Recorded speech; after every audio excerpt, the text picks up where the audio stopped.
अस्सलाम वालेकुम। दिन भर की खबरों, तज्जियों और जायज़ों के साथ मैं हूं जन्नत जमशेद और मैं हूं ज़शान बशीर। सबसे पहले नजर डालते हैं आज की टॉप स्टोरीज पर। कराची दुनिया के बदतरीन काबिल रिहाइश 5 शहरों में शामिल। कराची के शहरियों के लिए सेहत, तालीम, माहौलियात भी खराब। इस्तेहकाम और इंफ्रास्ट्रक्चर नापैद हो गया।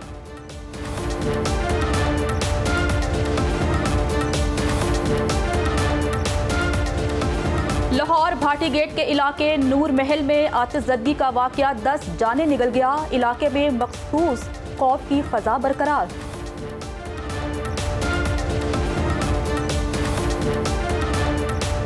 सतलुज में दरमियाने से ऊंचे दर्जे के सैलाब का खदशा। दूसरी जानिब आज से पीर तक मानसून बारिशों का नया सिलसिला शुरू होने का इम्कान।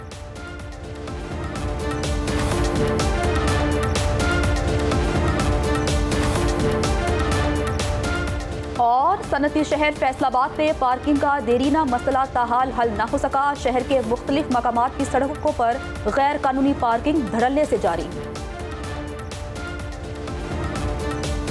पहली स्टोरी की जानिब बढ़ने से पहले ज़िशान मैं आपसे पूछूंगी कि अगर हम रिहाइश के एतबार से बात करें तो कौन सा शहर किस एतबार से बेहतरीन कहलाता है कि वहाँ पर रहा जा सके?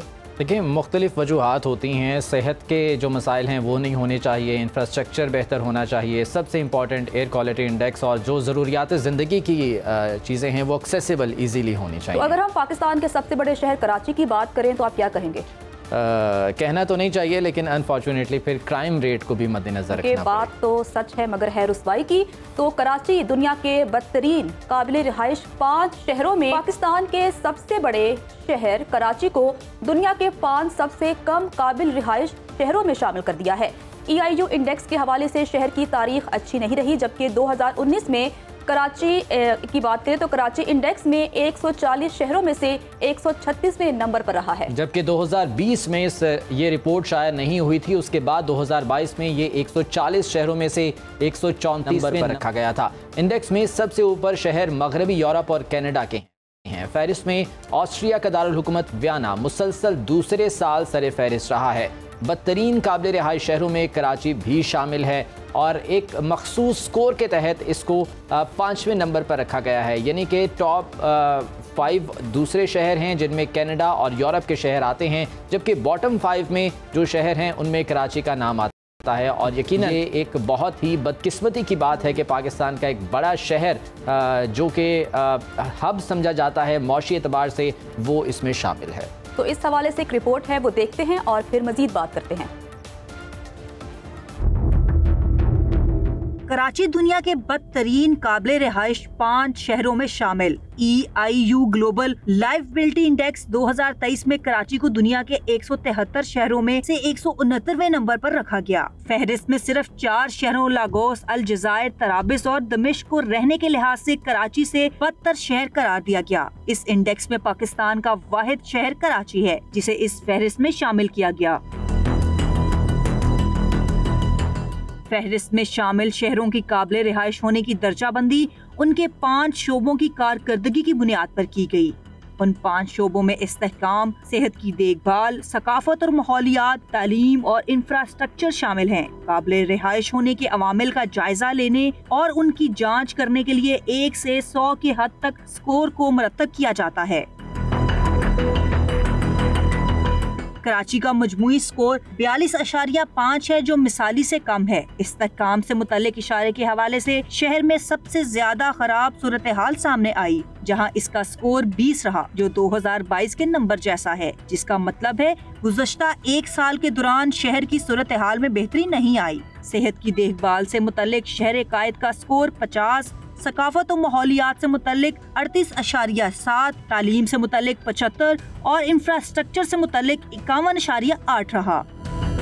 कराची जितना बड़ा शहर है यकीनन उसके मसाइल भी उतने ही बड़े और ज़्यादा हैं। गुंजान आबाद शहर होने की वजह से यहाँ पर माहौलियाती आलूदगी का मसला भी एक बहुत बड़ा जो है वो मसला बन चुका है। इंफ्रास्ट्रक्चर की बहाली ये भी एक बहुत बड़ा मसला है। एयर क्वालिटी इंडेक्स की हम हमेशा बात करते हैं, तो ट्रैफिक की वजह से यकीनन एयर क्वालिटी इंडेक्स दिन ब दिन नीचे जा रहा है। तो इसी हवाले से आसिफ अली सैयद हमारे साथ मौजूद हैं, उनसे बात करते हैं। आसिफ अली सैयद, बताइएगा कि कराची के क्या क्या मसाइल हैं? दुनिया भर में किसी भी शहर में रिहाइश के लिए काबिल तरीन शहर उनको समझा जाता है जहाँ पर तमाम सिविल सर्विसेज जो हैं वो बाकायदगी से प्रोवाइड की जा रही हूँ शहरियों को, ताकि उनको किसी किस्म की मुश्किलात दरपेश ना आए अपनी ज़िंदगी गुजारने में। तो कराची को रिहाइश के हवाले से बदतरीन शहरों की लिस्ट में शामिल किया गया है। और तो हमारे साथ एक शहरी मौजूद हैं, उनसे पूछते हैं कि कराची को वो क्यों समझते हैं कि जो है वो रिहाइश के काबिल है और क्यों समझते हैं वो रिहाइश के काबिल नहीं है। उनसे बात करते हैं। नहीं जी, क्या है, यहाँ पर कचरे के ढेर हैं, ना पानी है, ना गैस है, ना बिजली है, और जगह जगह सड़कें टूटी हुई हैं, नाले भरे हुए हैं, और ख़ास तौर से 2-3 साल से तो बिल्कुल ही बर्बाद होकर रख दिया है कराची को। तो जी आपने सुना, इनका यही कहना था कि शहर में किसी भी मेट्रोपॉलिटन सिटी में रहने के लिए बुनियादी सहूलियात का होना बहुत ज़रूरी होता है, जिसमें बिजली, गैस और पानी जो है वो लाजमी जुज़्व हैं। लेकिन ये तीनों सहूलतें जो है वो कराची की शहरियों से जो है छीन ली गई हैं। जी, आसिफ अली सैयद हमारे साथ मौजूद थे और बता रहे थे कि कराची के क्या क्या मसाइल हैं और शहरी क्या कहते हैं। अगर हम कराची की ज़िशान बात करें तो पाकिस्तान का सबसे बड़ा शहर है और इस्लामाबाद से पहले कराची ही पाकिस्तान का कैपिटल था, लेकिन उसके बावजूद भी कराची के मसाइल जूं के तू हैं। इस हवाले से अवाम क्या कहते हैं, अब आइए वो सुनते हैं।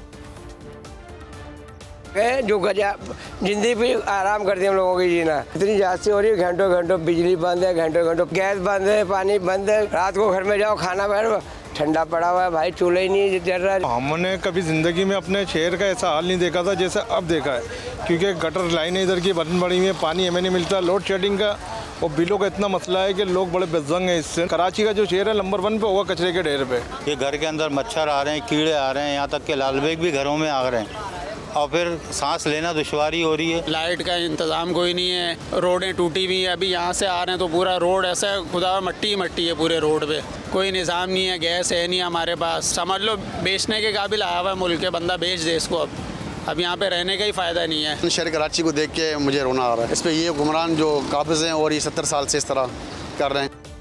तो शहरियों की गुफ्तगू आपने सुनी कि वो कह रहे हैं कि कराची का हाल देखकर हमें रोना आ रहा है। तो बदकिस्मती के साथ पाकिस्तान का सबसे बड़ा शहर है और अगर कराची पे तवज्जो दी जाए तो पाकिस्तान का सबसे बेहतरीन शहर भी बन सकता है। इस मामले पर बात करने के लिए हमारे साथ मौजूद हैं ब्यूरो चीफ कराची शुएब बरनी। शुएब बरनी, बहुत शुक्रिया वक्त देने के लिए। सबसे पहले तो मैं आपसे यही पूछूंगी, अगर हम कराची की बात करें तो हर जमात ने कराची पर राज किया है, जमात इस्लामी के मेयर भी रहे, MKM के मेयर भी रहे और अब पाकिस्तान पीपल्स पार्टी के मेयर हैं, लेकिन कराची की हालत ज़ात जूं की तूं है, क्या कहेंगे आप इस पर? जी देखें, जिस तरह कराची मुल्क का सबसे बड़ा शहर है, मेट्रोपॉलिटन सिटी है, तो उसके मसाइल भी उसी तरह सबसे ज़्यादा बड़े हैं। पाकिस्तान की अगर बात की जाए तो इसको कराची मिनी पाकिस्तान है, पूरे मुल्क के लोग यहाँ के आबाद होते हैं, यहाँ से रोज़गार कमाते हैं, लेकिन कराची के साथ जिस तरह जुल्म ज़्यादती हो रही है वो ढकी छुपी नहीं है। आलमी सर्वेस की भी बात कर ली जाए तो वो इस बात की तस्दीक करते हैं कि कराची में क्या हो रहा है। इस वक्त कराची की सूरत हाल ये है कि शहरियों के घरों में पीने का पानी नलके से आता नहीं है, सीवरेज लाइनों से गटर का पानी जाता नहीं है।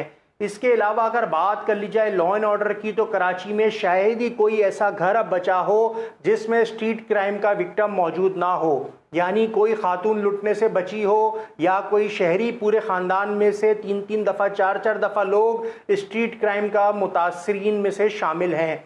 रिक्शे में आती जाती ख़वातीन से मोबाइल फ़ोन छीन लिए जाते हैं, उनके तिलाई ज़ेवरात छीन लिए जाते हैं। सड़क पे खड़े हुए स्टॉप पे कोई शख्स होता है, कोई पैदल चल रहा होता है, 2 मोटरसाइकिल सवार आते हैं, उससे मोबाइल फ़ोन, उसकी नकदी छीन के ले जाते हैं। बैंक से निकलने वालों से लूटमार हो रही है। इसके अलावा अगर कराची की सड़कों की बात कर ली जाए तो कराची में शारे फैसल और लियारी एक्सप्रेस वे को छोड़कर पूरे शहर में कोई एक रोड की सड़क भी ऐसी नहीं है जहाँ पे गड्ढे ना हो, खड्डे ना हो और आप बगैर खड्डों में अपनी गाड़ी को नुकसान पहुंचाए सफ़र करते हुए गुजर जाएं।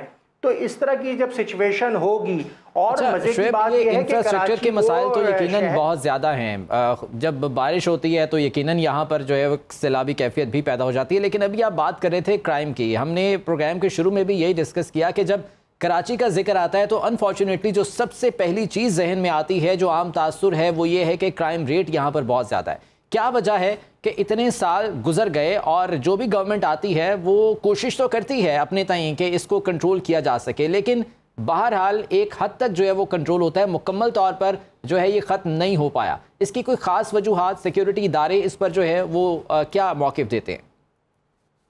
देखिए ज़ीशान साहब, कराची में सेफ सिटी प्रोजेक्ट बुनियादी तौर पे जिसको अब से कई साल पहले बन जाना चाहिए था वो नहीं बन सका। किसी भी इतने बड़े मेट्रोपॉलिटन सिटी को कंट्रोल करने के लिए हर गली मोहल्ले में पुलिस वाला, रेंजर्स वाला या कानून नाफिज करने वाला नहीं खड़ा हो सकता। विदाउट सीसीटीवी सर्वेलेंस आप कराची में स्ट्रीट क्राइम को कंट्रोल नहीं कर सकते। कराची में दाखिल होने के इतने रास्ते हैं कि आप बलूचिस्तान से भी आ सकते हैं, आप सिंध से भी आ सकते हैं, लेकिन वहाँ कोई चेक पॉइंट्स नहीं है। कोई भी गाड़ी चोरी करता है कराची से लेकर बलूचिस्तान चला जाता है, वहां जाके वो गाड़ी खुल के बिक जाती है। मेरे पास जिस तरह आपने स्ट्रीट क्राइम की बात करी तो इसके आदादोशुमार मेरे पास इस वक्त मौजूद है। अगर हम बात करें तो उसके साथ पानी सबसे बड़ा मसला है कि लोगों को पानी नहीं मिलता, उन्हें खरीदना पड़ता है। जी देखिए, कराची में तो टैंकर एक माफिया है। टैंकर माफिया जो है कराची में, आपको कराची में रहते हैं तो आप पीने का पानी भी खरीद के, पानी जो केन्स के जरिए आता है वो पीते हैं, और घर में जो ज़रूरियाती अशिया के लिए आपको पानी चाहिए होता है वो भी आप टैंकर से ख़रीद कर पीते हैं। कराची के ऐसे दर्जनों इलाके हैं जहां जो वाटर बोर्ड की लाइन होती है उसमें तो एक बूंद पानी आपके घर में दस्तरस में होता ही नहीं है। पूरी मोहल्ले, पूरी आबादियां, फ्लैटों में रहने वाले, क्योंकि कराची में फ्लैट्स बहुत ज़्यादा हैं, रिहाइश। कराची में मसाइल तो बेशुमार हैं, पानी का मसला है, जराइम की वारदातें होती हैं, उसके अलावा बहुत से ऐसे इलाके हैं जहां पर डेवलपिंग काम नहीं हो पा रहा है। तो आपको क्या लगता है कि सियासी जमातें ये तमाम काम करने में संजीदा नहीं है?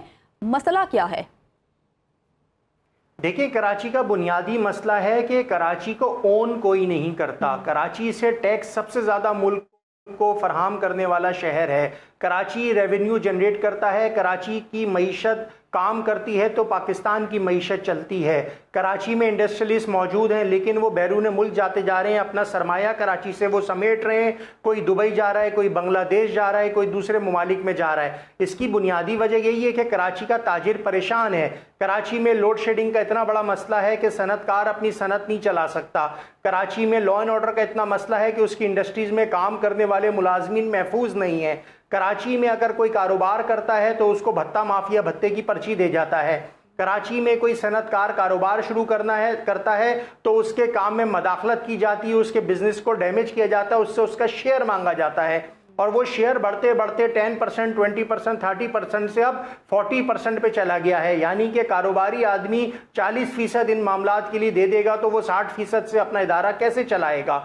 जब इस तरह की सिचुएशन होंगी तो फिर अदाद-ओ-शुमार में कराची का यही नंबर आएगा जो आलमी सर्वेज हमें बता रहे हैं। सिचुएशन ये है कि कराची में लॉ एंड ऑर्डर का मसला है, टूटी फूटी सड़कें हैं, सीवरेज के इश्यूज़ हैं, कराची में बिजली की लोड शेडिंग बहुत संगीन मसला है, और ख़ास कर ये जो जून जुलाई के गर्म मौसम के महीने हैं इनमें रोज़ाना कराची की सड़कों पे मुजाहरे हो रहे हैं, लोग टायर जला रहे हैं, सड़कें ब्लॉक कर रहे हैं, एहतजाज कर रहे हैं। इससे लॉ एंड ऑर्डर का इशू भी होता है, इससे इलाके में ट्रैफिक की डिस्टर्बेंस भी होती है, शहरियों को मुश्किलात बर्दाश्त करना पड़ती हैं, और ये रोज़ का रूटीन है। इसके बाद अगर बात कर ले जाए कराची में पीने की पानी की किल्लत का, वो बहुत बड़ा एक मसला है। शहर में तमाम इलाकों में पानी की फरहमी इस तरह से की जाती है कि टैंकर माफिया के बगैर कराची के शहरी अपने घर में मसाइल पर तो हम बात कर रहे हैं। पाकिस्तान पीपल्स पार्टी के पहले मेयर मुर्तज़ा वहाब जो हैं वो अब अपना चार्ज संभाल चुके हैं, तो क्या आपको लगता है कि जिस तरह के वो इक़दाम कर रहे हैं या फ्यूचर में करना चाहते हैं तो क्या कराची के मसाइल हल हो सकते हैं?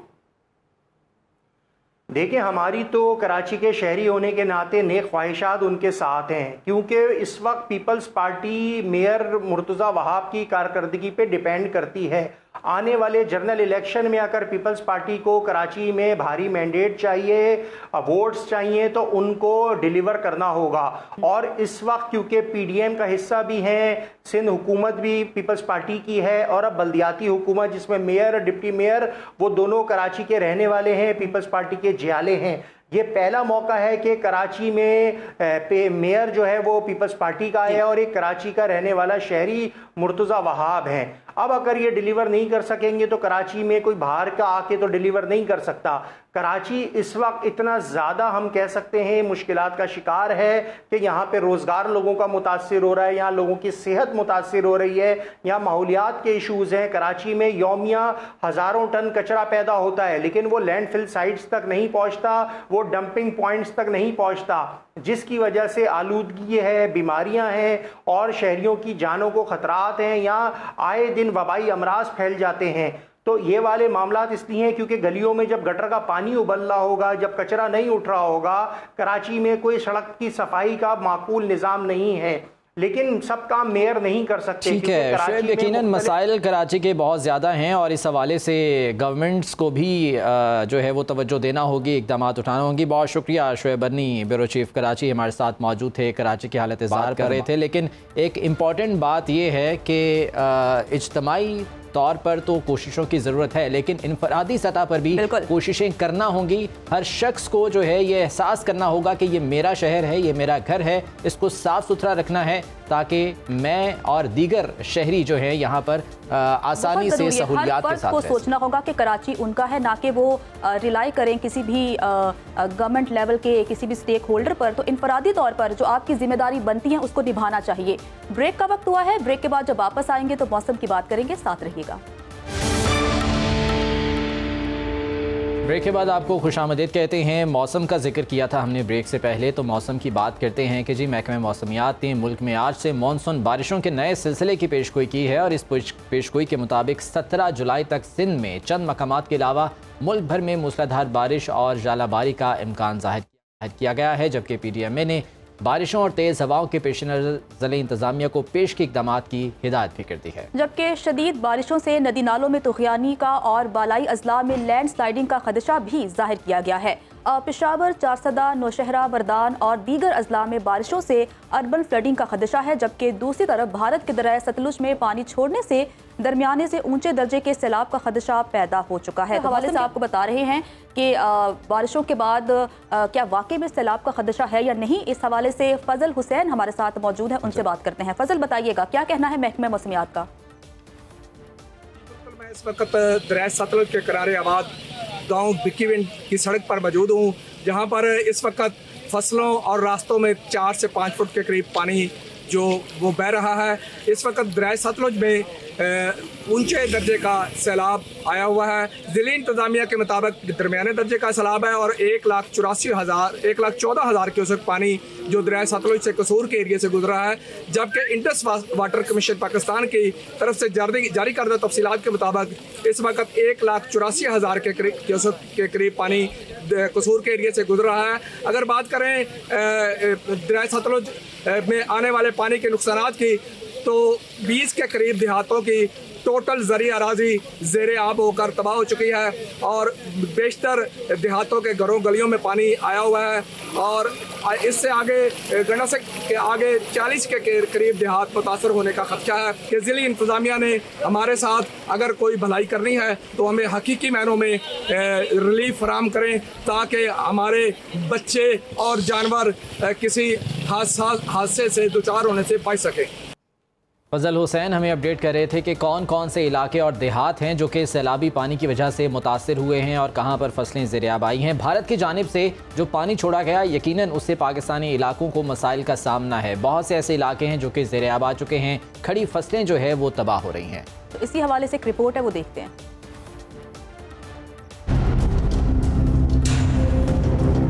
दरियाए सतलुज में पानी की सतह में इजाफा जारी है, जिससे दर्जनों देहात ज़ेरे आब आने का खदशा पैदा हो गया है। दरियाए सतलुज में गंडा सिंह वाला कसूर के करीब अगले 24 से 48 घंटों के दरमियाने से ऊंचे दर्जे के सैलाब का खदशा है। पानी की आमद 1,14,260 क्यूसिक तक पहुँच गई है। गंडा सिंह वाला में गुज़िश्ता शाम 4 बजे पानी की सतह 20.5 फुट थी, जो शाम 7 बजे बढ़कर 20.9 फुट हो गई। अगर पानी की सतह 19.5 फुट से बढ़ जाए तो सैलाब की शिद्दत दरमियाने दर्जे की समझी जाती है। PDMA के मुताबिक हेड सुलेमान की के मकाम पर पानी की आमद 62,118 क्यूसिक और अखराज भी इतना ही है। सैलाब के बाइस मस्तके, माहीवाला, धोपसरी और भकी वंड में पुश्ते बह जाने के बाद पानी देहातों में दाखिल हो गया है। सैकड़ों एकड़ पर खड़ी फसलें भी ज़ेरे आब आ गईं। दरिया में पानी की सतह में इजाफे ने गांव के लोगों में खौफ पैदा कर दिया। जिलाई इंतजामिया ने दावा किया कि 900 देहातियों को निकाला है, जो सहजरा और शेखुपुरा के 9 गाँव के सरकारी स्कूलों में पनाह लिए हुए हैं।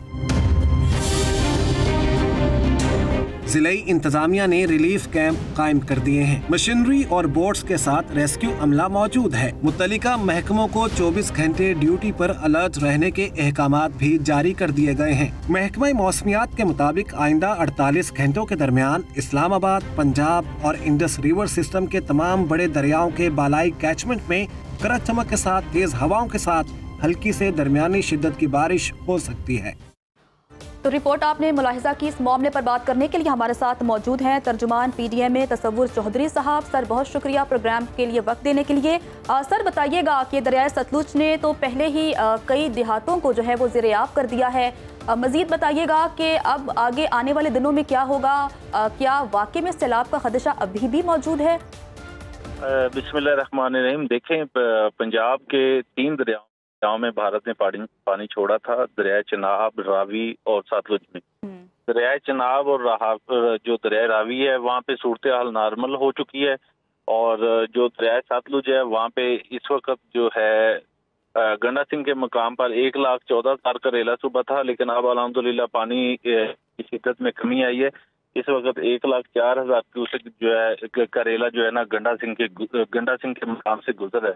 और सैलाबी सूरत हाल के हवाले से बताऊं आपको कि सैलाबी सूरत हाल इस वक्त जो है दरमियाने दर्जे का गंडा सिंह के मकाम पर सैलाब मौजूद है, और जो करीबी देहात हैं और फसलें हैं वहाँ पे नुकसान हुआ है।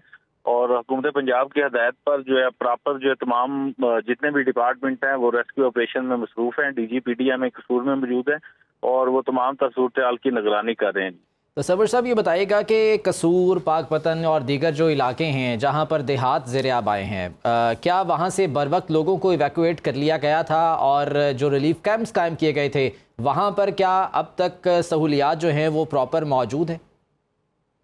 ये देखें, रिलीफ कैंप तो पहले ही कायम कर दिए गए थे। जब भारत ने पानी छोड़ा था उसके फौरी बाद जो है चीफ मिनिस्टर पंजाब के हुक्म के मुताबिक उकाड़ा, कसूर, विहाड़ी, पाकपतन, भावलनगर समेत जितने भी मुंसलिक दरिया सतलुज से इजला हैं वहाँ पे हाई अलर्ट जारी किया गया था, और लोगों को जो निशेबी इलाके थे जहाँ पे हमें खतरा था कि यहाँ पे पानी आ सकता है, सैलाबी सूरत हाल पैदा हो सकती है, लोगों को महफूज मकामात तक मुंतकिल कर दिया गया है।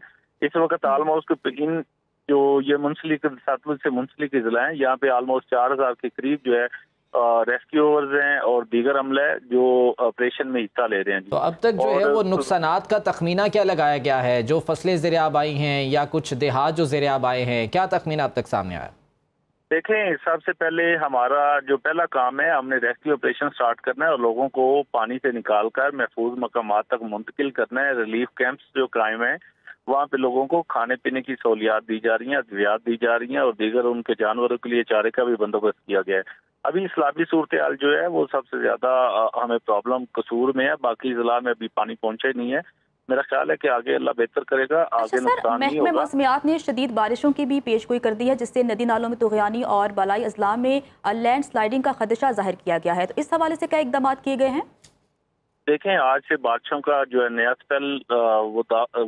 स्पेल आ चुका है। आज से बारिशें स्टार्ट होंगी और 17 जुलाई तक बारिशों का ये सिलसिला जारी रहेगा। इसकी वजह से मुख्तलिफ इजला में मूसलाधार बारिश भी होगी, जिसकी वजह से हमें लैंड स्लाइडिंग समेत दीगर जो है अर्बन फ्लडिंग है और दीगर मसाइल का सामना करना पड़ सकता है। उसी हवाले से PDMA ने तमाम जितने भी पंजाब के जिले हैं तमाम को हाई अलर्ट जारी किया है कि वे फौरी तौर पर अपने पेशगी इंतजाम मुकम्मल रखें और हंगामी सूरत हाल से निपटने के लिए मुकम्मल तौर पर तैयार हैं। ठीक है, चलें, उम्मीद करते हैं तसव्वुर साहब के जो इक़दामात किए गए हैं वो बेहतर मज़ीद किए जाएँ और लोगों को जो है वो बचाया जा सके। बहुत शुक्रिया तसव्वुर चौधरी साहब, तर्जुमान PDMA मौजूद थे और जो अलर्ट जारी किया गया है उस बारे में और जो इक़दाम किए गए हैं उस बारे में आगाह कर रहे थे। तो वक्त हुआ है ब्रेक का और ब्रेक के बाद वापस आते हैं तो एक डिफरेंट टॉपिक पर बात करेंगे, साथ रहिएगा।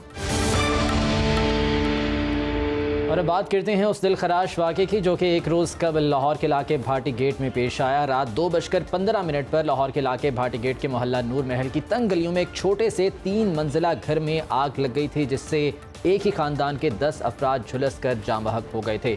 क्या सूरत हाल रही और उस पर जो है वो तहकीकात का सिलसिला भी अभी तक जारी है, लेकिन हक़ाइक़ डेफिनेटली सामने आने में कुछ टाइम लगेगा। ज़ीशान, आज मैं बाकायदा तौर पर वहाँ गई, अहले मोहल्ला से मैंने बात की, लवाहिकीन से बात की और टीम के साथ मिलकर एक खुसूसी रिपोर्ट हमने तैयार की है। पहले वो रिपोर्ट देखते हैं। इस वक्त मैं अंदरूनी लाहौर के इलाके भाटी गेट के मोहल्ला समिया में मौजूद हूँ, जहाँ पर गुज़िश्ता दिनों शॉर्ट सर्किट के बायस एक घर में आग लग गई और उस आग के नतीजे में 10 कीमती जानें ज़ाया हो गई। बताया जा रहा है कि 6 बच्चे, 3 खवातीन और एक मर्द जो है वो आग में झुलस कर जान की बाजी हार गए हैं। आज मैं उसी मोहल्ले में मौजूद हूँ और यहाँ पर ये जानने आई हूँ कि जब आग लगी तो मोहल्लेदारों ने अपनी मदद आपके तहत क्या इकदाम किए और कितनी कोशिश की कि उन 10 जानों को बचाया जा सके। अगर मैं रेस्क्यू अमले की बात करूँ तो उनकी जानिब से मौक़िफ़ सामने आया है कि भाटी गेट की गलियाँ बहुत तंग हैं, जिस वजह से बर वक्त इकदाम नहीं किए जा सकते।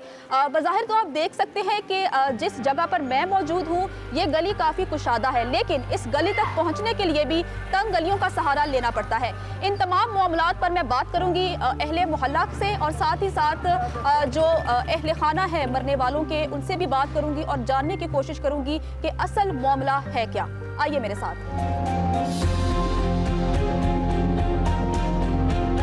अंकल बताइए कि आपको कब पता चला इस हादसे के बारे में? बेटा मैं निश्तर कॉलोनी में था अपनी वालदा के पास। मैं उधर गया हूँ शाम के वक्त।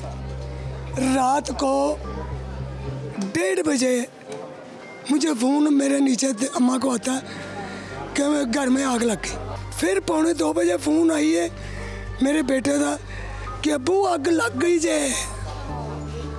वो फिर मैं निकले हूँ तो अपने भांजे के साथ, बबलू के साथ। उसने होंडा चलाया। हम 22 मिनट में निश्तर से यहाँ पहुँचे। इधर उस वक्त रेस्क्यू नहीं आई थी। 2:45 बजे आए हम। मैं आया हूँ, वो भी आ गए। वो उन्होंने पैप पानी लमका, आप नहीं जा सकते, मैंने धक्का दिया और मैं ऊपर चढ़ गई। मुझे पता मेरे साथ क्या हुआ। इस कमरे में गया, ऊपर गया हूँ, सब कुछ स्वाद है। तो जब मैंने ऐसे लाइट देखी तो मेरे बच्चे ना ऐसे होकर मरे पड़े थे। बस। इस बेटे ने आपको इन्फॉर्म किया था, जो बाहर होते हैं कि ज़ुहैब ने? ज़ुहैब ने नहीं, जो वकील थे ना उसने कहा है 2:15 पे 10 के 12 मिनट अब्बू यार आ जा यार, बच्चियां नूं बचा ला। ये आखिरी उसकी कॉल थी जो अब जिंदगी में मैं नहीं सुनूंगा। ये देखें, ये दरवाज़ा है, अंदर से लॉक था। यहाँ से मैंने उधार डाले, यहाँ से डालेंगे। उसके बाद मैंने कोशिश की ये दरवाजे को मैं खींचूँ। यहाँ से हम 2 लड़कों ने खींचा है। मैंने यहाँ से थोड़ी उनको अंदर फेंके। मैंने कहा हान भाई ये थोड़ी पकड़ो, ताला खोलें। जब हान भाई ने ये ताला खोला, मैं उनको बाहर आए, इधर खड़े हुए हैं। मैंने कहा हान भाई बच्चे कहाँ हैं? कहता है बच्चे ऊपर। मैंने कहा भाभी के बच्चे कहाँ? क्योंकि भाभी का उनका फ्लोर नीचे वाला है। तो मैंने कहा वो कहते सब ऊपर एसी वाले कमरे में। मैं यहाँ से ऊपर गया हूँ, ऊपर शहीद आग थी मेरे। ये देखें, ये मेरी चीज़ें भी अपनी भी जली हैं, लेकिन मैं ऊपर से वापस फ़ौरन आया। मैंने कहा यार मैं ऊपर बचे, मैं 7 सालों की छत से, मुझे पता था ऊपर का रास्ता है इनकी छत का। मैं ऊपर से इधर आया, इनकी छत पे इजी होकर आया, लेकिन मैंने दरवाज़ा खोला तोड़ा, लेकिन इतनी आग भटक चुकी हुई थी। जब मैंने ऊपर से तोड़ा, धुएँ के शोले और धुआं ऊपर आना शुरू हो गया। लेकिन चीखो पुकार बहुत ज़्यादा थी। ज़ुहैब बताइएगा कि क्या हुआ था उस रात, किस तरह से ये वाक़या पेश आया? आप ऐनी शाहिद हैं, ज़रा हमें डिटेल से बताइए कि हुआ क्या था। ऐसे लगा कि जैसे कोई हमारा आउटडोर को खींचने की कोशिश कर। आउटडोर के ऊपर छत है, सिंगल छत थी, तो ऐसा लगा कि जैसे कोई ऊपर आ गए या दरवाज़ा कोई तोड़ने की कोई करें। तो मेरी भाभी ने कहा कि ये देखे ऊपर कोई है, जाओ जल्दी से। तो जैसे खोला तो बाहर से धुआं और आग अंदर की तरफ। मैंने इस तरह गेट बंद किया, मैं कि बाहर आग आ गई। भाई मैंने कहा आउटडोर की आग होगी, तुम नीचे की तरफ, तुम या मैं, हम दोनों में से एक जाएगा। नीचे की तरफ डोर खोलना, मेन गेट को ताला लगा हुआ था, वो जाके खोलो और मोहल्लेदार को इकट्ठा करो, कुछ 4-5 लेके आओ, हम इनको लेकर नीचे चलेंगे। अच्छा ज़ुहैब, जब आप नीचे आ रहे थे तो धुआं था, आग था, किस तरह आप पहुँचे? क्योंकि जब डिसीजन ये हुआ कि मैंने जाना है, यानी कि फाइनल हो गया कि तुम जाओगे, मैं नीचे की तरफ आया हूँ, तो वहाँ पर ही तब फ्रिज का जो सिलेंडर था जो वो ब्लास्ट हो चुका। सीढ़ियों के पास वो ब्लास्ट हुआ है। मैं जाके साइड पे गिरा हूँ। फिर मैं नीचे की तरफ भागा हूँ। नीचे यहाँ तो डोर लॉक था, चाबी फिर ऊपर भूल गया। भाई से मेरी एक बात चाह रही थी, मैं आवाज़ दे रहा था, कहता सब ठीक है। मैं क्या बस ब्लास्ट हुआ है, मैं कोई मसला नहीं। मुझे सामने से नीचे से लड़के ने आवाज़ दी, मैंने दरवाज़ा नॉक किया, इकट्ठे हो गए। उन्होंने कहा भाई आग नीचे की तरफ है, इनको को ऊपर की तरफ मूव करें। अच्छा, किसने कहा ये? महल्लेदार ने, वो सामने उनके बिल्कुल हमारे सामने घर है। उन्होंने कहा आग नीचे की तरफ से स्टार्ट हुई है, ऊपर नहीं है। मैंने उसको बात की, मैं कहा भाईजान आप एक काम करें, ऊपर की तरफ घर वालों को लेके चले, मैं आ रहा हूँ, मैं दूसरे घर की तरफ से हूँ। जी नहीं, मैंने बोला। उन्होंने कहा ओके, ये ओके किया। हम लोगों ने दरवाज़ा तोड़ के मैं बाहर आया हूँ। हम लोग दूसरे घर के वहाँ से छलांग फैलांग कर हम लोग उधर गए हैं। दरवाज़ा खोला, वो भी नहीं खुल रहा था, वो अभी तक ऊपर नहीं, कोई भी नहीं आया। दरवाज़ा क्यों नहीं खुल रहा था? वो आए कोई नहीं, यानी कि हमें लगा कि शायद वो अभी तक दूसरे दरवाजे जी छत के दरवाजे। वो लॉक नहीं था, ताला नहीं था? नहीं, वो उस वाली लॉक था। अच्छा, लॉक नहीं था तो वो क्यों नहीं खुल पा रहा था? अच्छा, बाहर से कोई खोलने नहीं आया, वो बाहर से लॉक था? अंदर से खोलने के लिए, वो नीचे से ऊपर नहीं जा सके आग की वजह से। जैसे हमने वो तोड़ा है तो दरवाज़ा खोला तो वो आग के शोले हमारे ऊपर, मेरे कोई दोस्त थे उनके ऊपर, यानी कि इस तरह से आ गए। हम लोगों ने आवाज़ें दी, चीख पुकार की, नीचे जाने की कोशिश की, लेकिन आग और धुआं हमें नीचे जाने नहीं दे सका। इस तरह करते रेस्क्यू ने बहुत टाइम लगा दिया। कब पहुँचे रेस्क्यू टीम? तकरीबन पौना घंटा उन्होंने लगा दिया था। बिल्कुल उनकी हमसे और उनको हमारा डिस्टेंस 4 मिनट की।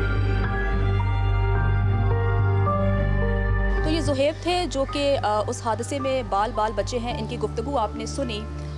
बहुत से अवामिल हैं जिन पर बात होना ज़रूरी है। रेस्क्यू अमले पर बात होगी कि वो बर वक्त क्यों ना पहुँचे। मोहल्लेदारों के हवाले से बात होगी कि अपनी मदद आपके तहत तो वो काम कर रहे थे। बहुत सी ऐसी चीज़ें थी जो की जा सकती थी, जानें बचाई जा सकती थी, लेकिन बदकिस्मती से ये अफसोसनाक वाक़या पेश आया। हम दुआ करते हैं कि अल्लाह मरने वालों को जो है वो जन्नत में आला मकाम अता फ़रमाए और इनके अहले खाना को सब्र जमील अता फ़रमाए। आज के प्रोग्राम से इतना ही। अगर आप भी चाहते हैं कि आपके इलाके के शहर के मसाइल हम अपने प्रोग्राम में उठाएं और ऐवाने बाला तक आपकी आवाज़ पहुंचाएं, तो आप हमें हमारे व्हाट्सएप नंबर पर हमें वीडियोस भेज सकते हैं, अपने मसाइल हमारे साथ शेयर कर सकते हैं। इसके अलावा यूट्यूब, फेसबुक और ट्विटर पर भी आप हमें फॉलो कर सकते हैं। आप लोगों से मुलाकात होगी इंशाल्लाह कल। खुदा हाफिज़।